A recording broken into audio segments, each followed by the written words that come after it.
Hey, in the following video I will state my prediction for episode 5 Polarized of Life Strange. You should have first played the game because there are hella spoilers ahead. At the end of episode 4 we discover that Jefferson is the real culprit and see him dragging Max and killing Chloe. In the preview of the next episode we get to know that he takes Max to the dark room, but if she hadn't got a chance to escape, there wouldn't be another episode, right? So here are my thoughts on how she could manage to escape. At first, Jefferson tries to get rid of Chloe's body. The gunshot may have been heard, so he has to act quickly.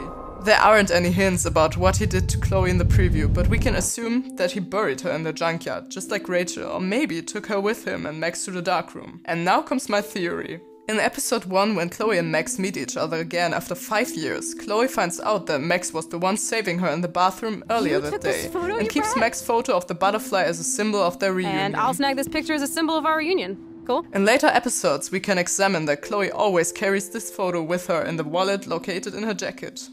It's quite remarkable about that photo that we can see a butterfly on it, but also Max in the reflection of the bucket. And which ability does Max also have besides her normal time travel skills? Yes, she can travel through pictures, like seen in episode 3 where she changes Chloe's destiny in bringing her father to life again and putting her in a wheelchair.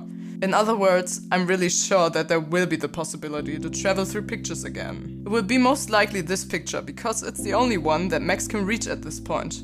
There are other speculations on the internet saying that Max will travel through the photos she made before attending the Vortex Club party with Warren. But we can't quite see who kept the photo after taking it. I think it would be more logical that Warren has it because he wanted to keep the photo for prosperity, if this is really the end of the world. My concept is that the butterfly photo somehow drops from the wallet while Jefferson is busy carrying Chloe's body around. He finds it and uses it to mock Max when she's conscious again. Like every bad guy in the movies, he will explain his motives and reasons to do these things before he finally kills Max. And I can imagine very vividly that he shows Max the photo making fun of her by saying that she should have submitted this photo to the contest. In this moment, Max uses her power and successes traveling to the moment where she had been in the bathroom. Max cannot be able to use her normal rewind power to the point before she was struck by Jefferson, because we can highly assume that her hands have been tied together. And to this point on, she always raised her right hand when using her power, so it might be impossible for her to do that. Max could be given the choice to save Chloe again or to let her die. If she lets her die, that would be the bad ending. Max won't be in this dangerous situation in the present, but Jefferson still wouldn't have stopped drugging girls, Chloe would be dead and Max would lose her powers. But if she saves Chloe again, she will stay in the girls' room for a while to find a chance to change the present. As we can see in episode 3, Max cannot bypass the boundaries of the original photo that was taken, so she won't be able to leave the girls' room and do something else. That's when her actual photo for the contest becomes important. Before Max saw Chloe getting shot, she had teared the photo in pieces. It shows Max back standing in front of the photo wall in her dorm room. And remember what we saw in the short preview of episode 5? 3 pictures including this one. So how could the photo be of any significance if Max wouldn't travel back to this point?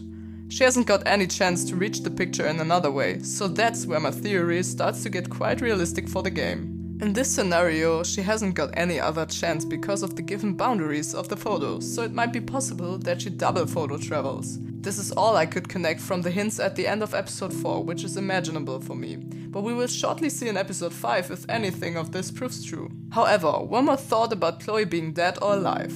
We see her getting shot in the head by Jefferson, which makes the option of her being alive unrealistic at first. But Chloe is one of the most important characters, appearing almost in every scene since episode 3. And she was also presented as a romantic option for Max. Even Rachel Amber, who didn't appear personally in the game at all, deserved an emotional scene in episode 4, where Chloe cries over her. So I don't think that this lame death without Max saying goodbye or even realizing her death completely could be the end of it all. At least there will be maybe a decision to save her or to let her die because of higher purposes, like it is hinted at in Max's diary. I remember this famous episode of the original Star Trek where Kirk has to go back in time and let the person he loves die, so the Nazis won't win the war. But I'm convinced that she will definitely live part of the episode, which we can also see when looking at the metaphorical meaning of the shirt she wears in episode 4. The shirt has a skull with a patch on his forehead on it.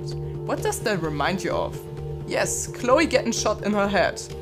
But the patch on the forehead symbolizes that her wound will heal, and that she will be alive, although she's already on the path of life and death, which the skull underlines. We saw that in the former episodes, when Max prevents Chloe from getting shot, being run over by a train, and shooting herself. Moreover, I don't think that Donut would be so cruel to let Chloe die in such an unimportant way, since most of the Life is Strange community loves Chloe, like you can see in these surveys. While developing the game, they often said that they used feedback from fans to improve the game and change the game in a specific direction, although the main story was finished before publishing the episodes. So I can't believe that they have overheard the fans not wanting Chloe to die. But there's more. In Mac's second vision of the tornado we actually see Chloe, and it's really easy to tell that it's Chloe because we can see her blue nail polish. In the following crossfade to the present, we can also notice that her hand looks exactly the same as in the visions, so there's no doubt about whose hand it is. The tornado takes place on October the 11th, which is the exact date on which episode 5 begins. Chloe got shot in the night of October the 10th, so episode 1 contains a foreshadowing about Chloe living in episode 5. We can be sure that the tornado will rage in episode 5, because it is presented in the menu screen if you have finished episode 4.